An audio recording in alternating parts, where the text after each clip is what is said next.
अस्सलामु अलैकुम वरहमतुल्लाहि वबरकातुहू। नाज़रीन मुहतरम, जैसा कि आप सबको मालूम है, साल के 12 महीने होते हैं, लेकिन उनमें से कुछ ऐसे महीने हैं जो अल्लाह के नज़दीक मुक़द्दस और अज़मत वाले महीने हैं।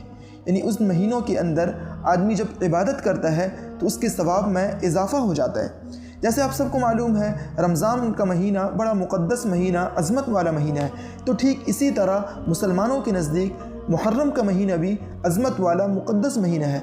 और इस महीने के अंदर एक दिन आता है जिसे हम आशूरे का दिन कहते हैं। चूँकि मुहर्रम की 10वीं तारीख़ को मुसलमान यौम आशूरा कहते हैं, 10वीं तारीख़ को यौम आशूरा कहते हैं, जिसके माना है यानी 10वें दिन। इस दिन मुसलमान रोज़ा रखते हैं। ये दिन अल्लाह की रहमत व बरकत का खुसूसी तौर पर हामिल है। जब तक रमज़ान के रोज़े फ़र्ज़ नहीं हुए थे, उस वक्त तक आशूरा का रोज़ा मुसलमानों पर फ़र्ज़ था। जब रमज़ान के रोज़े फ़र्ज़ हो गए तो उस वक्त आशूरा के रोज़े की फ़र्ज़ियत मनसूख हो गई, यानी ख़त्म हो गई। लेकिन हुज़ूर सल्लल्लाहु अलैहि वसल्लम ने आशूरा के दिन रोज़ा रखने को सुन्नत और मुस्तहब करार दिया। एक हदीस में अल्लाह के नबी ने इरशाद फरमाया, मुझे अल्लाह जल्ल शानहू की रहमत से ये उम्मीद है, जो शख्स आशूरा के दिन रोज़ा रखेगा, अल्लाह तबारक व तआला उसके पिछले 1 साल के गुनाहों को माफ़ फरमा देंगे। आशूरा के दिन की इतनी ज़्यादा फजीलत आई है। हुज़ूर सल्लल्लाहु अलैहि वसल्लम की ज़िंदगी में जब भी आशूरा का दिन आता तो आप सल्लल्लाहु अलैहि वसल्लम रोज़ा रखते, लेकिन वफ़ात से पहले जो आशूरा का दिन आया तो आप सल्लल्लाहु अलैहि वसल्लम ने आशूरा का रोज़ा रखा। और साथ में ये भी इरशाद फरमाया कि 10 मुहर्रम को हम मुसलमान भी रोज़ा रखते हैं और यहूद भी रोज़ा रखते हैं, जिसकी वजह से उनके साथ हल्की सी मुशाबहत पैदा हो जाती है।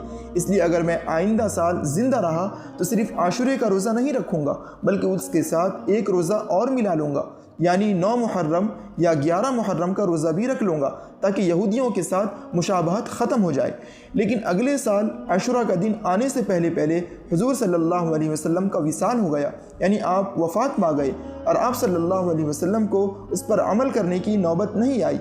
लेकिन हुज़ूर सल्लल्लाहु अलैहि वसल्लम ने ये बात इरशाद फरमाई थी, इसलिए सहाबाए कराम रिज़वानुल्लाहि अलैहिम अजमाइन ने आशूरा का रोज़े में इस बात का एहतमाम किया, 9 मुहर्रम या 11 मुहर्रम का एक रोज़ा और मिलाकर रख लिया और उसको मुस्तहब करार दिया। और तन्हा आशूरा का रोज़ा रखने को हुज़ूर सल्लल्लाहु अलैहि वसल्लम के इस इरशाद की रोशनी में मकरूह तंज़ीही करार दिया। यानी अगर कोई शख्स सिर्फ़ आशूरे का रोज़ा रख ले तो वो गुनहगार नहीं होगा, बल्कि उसको आशूरा के दिन रोज़ा रखने का सवाब मिलेगा। लेकिन चूँकि हुज़ूर सल्लल्लाहु अलैहि वसल्लम की ख्वाहिश 2 रोज़ा रखने की थी, इसलिए इस ख्वाहिश की तकमील में बेहतर ये है कि एक रोज़ा और मिला लिया जाए, यानी 9-10 रख लिया जाए या 10 और 11 रख लिया जाए।